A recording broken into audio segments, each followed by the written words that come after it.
Kourtney Kardashian and Travis Barker revealed they unfortunately had a miscarriage and how fans now believe she might be pregnant with baby number 5. We got to talk about that. My best friend, and welcome back to my channel. If you're brand new here, my whole vibes, your pop culture messy bestie. I spill pop culture tea all day, every day. So if you're looking for somebody to keep you company, subscribe.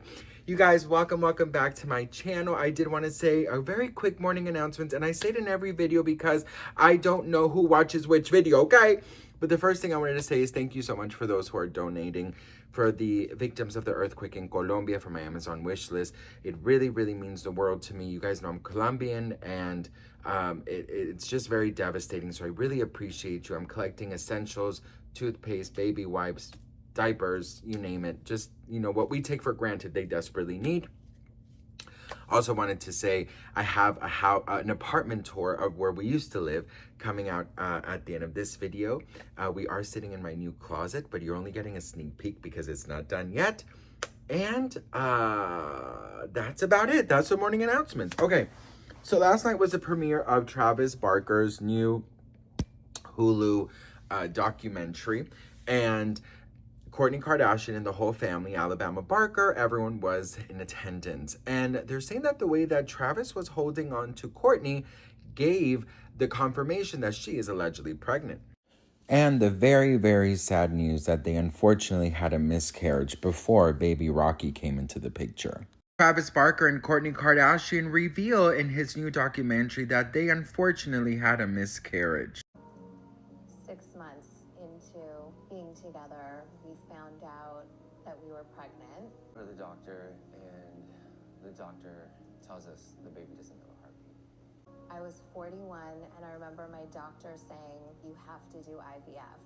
And I remember crying to Travis, I can't do this anymore.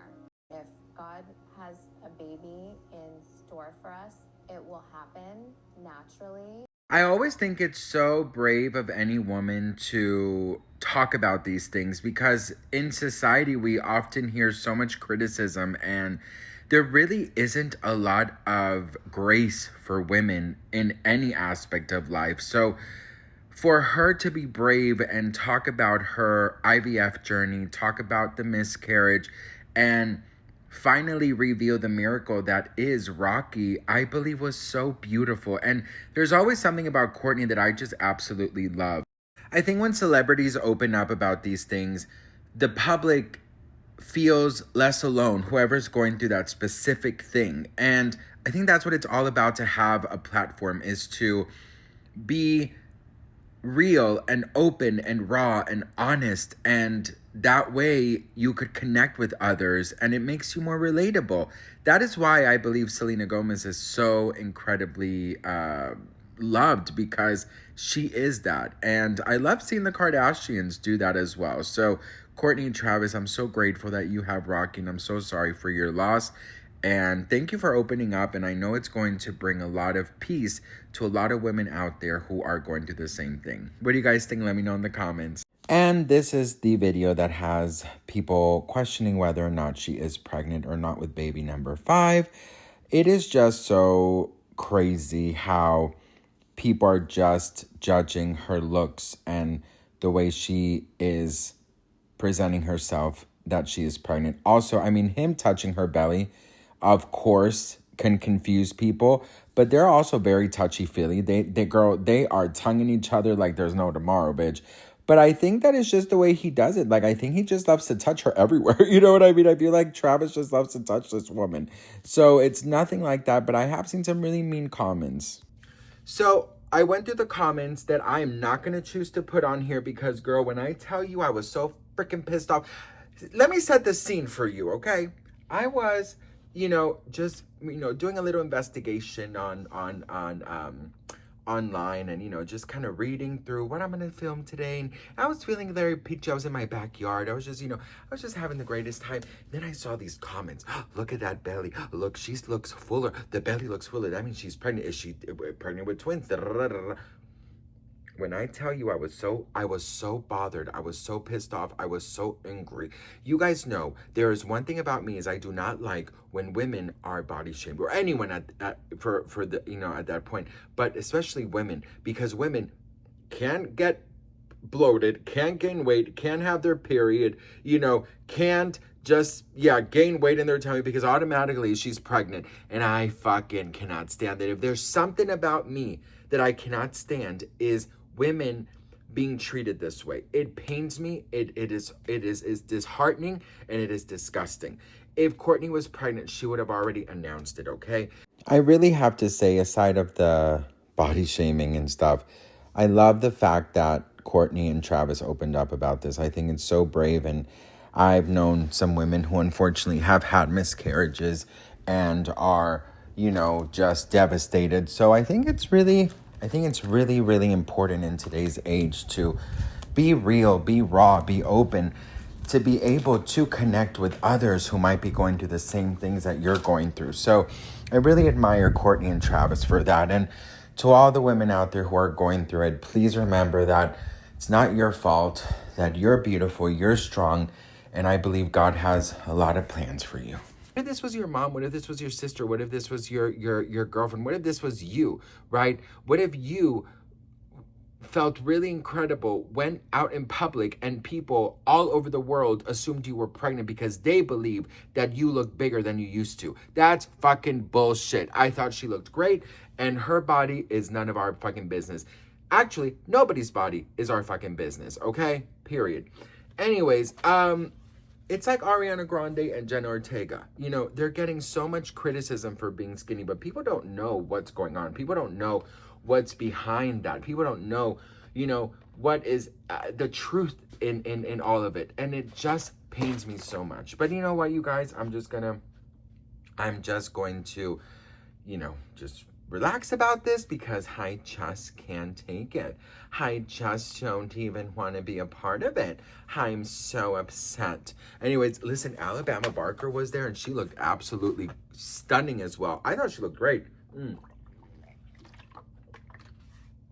That family low-key is giving Addams Family vibes, right? Like, they're like the cool, new, modern Addams Family. I think it's so fun because I think that they all mesh well so good. Oh my God, do you guys remember Mesh from Clueless? So you like Josh? Yeah, it's like, the way he like flirts with me and stuff. But Ty, he's so a nerd. He's such a nerd. Oh, so you don't think that I'm good for him? No, I just don't think you mesh well. Oh, I mean, why am I taking advice from you? You're a virgin who can't drive. Do you guys remember that? R.I.P. Brittany Murphy. I love Clueless so much.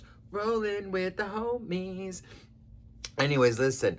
I am annoyed. I'm disgusted, and this is what happens in all forms when either you're big or you're small. When people criticize you and put you in some kind of box, that is a consequence ready to happen. So stop with the bullshit. Stop with the bullshit. Stop with the bullshit.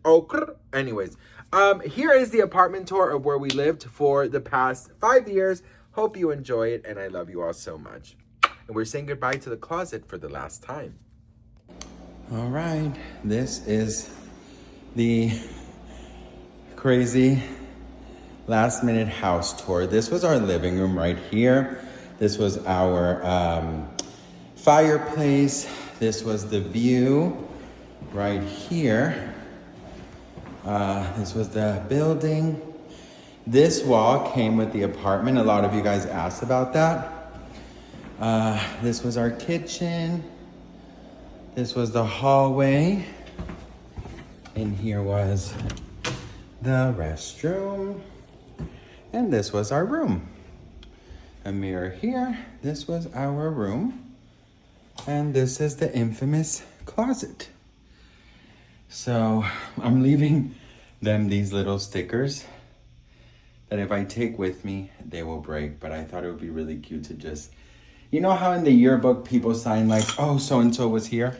Well, Sebastian was here. So that is the apartment, best friend. We're not done cleaning yet, but we're almost finished. So this was it. This is where we lived for 5 years. And now we say goodbye. We're leaving our landlord a little gift here. We have a beautiful candle that smells incredible right here. It's guava scented. Then these, so she can have some self-care, some watermelon gummies, and a bruschetta chip with, of course, a beautiful little handwritten letter that I wanted to express my gratitude. So that's it, best friend. We are officially now saying goodbye to the closet. I would stand here and my camera would be here in my little dressing thingy. So this is what you would see. This is where, when I tell you my closet was really small, like, you see what I mean? Like, and I say it was really small because you guys thought it was like this huge, like, property, but you know, it was perfect for me, and this was my safe place for so long, and I'll forever be grateful for this. So this is where all of the gifts that you guys sent me were. This is where all of the blazers were, and that's it. So I'm so grateful and thankful with God for this beautiful ending here and a new beginning there. And I pray for everyone who's going to move here, and may this closet also be somebody's safe place. So love you all so much. One last, this is me now. Como la flor. What in the Gypsy Rose is going on here? 5 years of spilling tea, and girl, on to the next. Yeah. Bye, girl.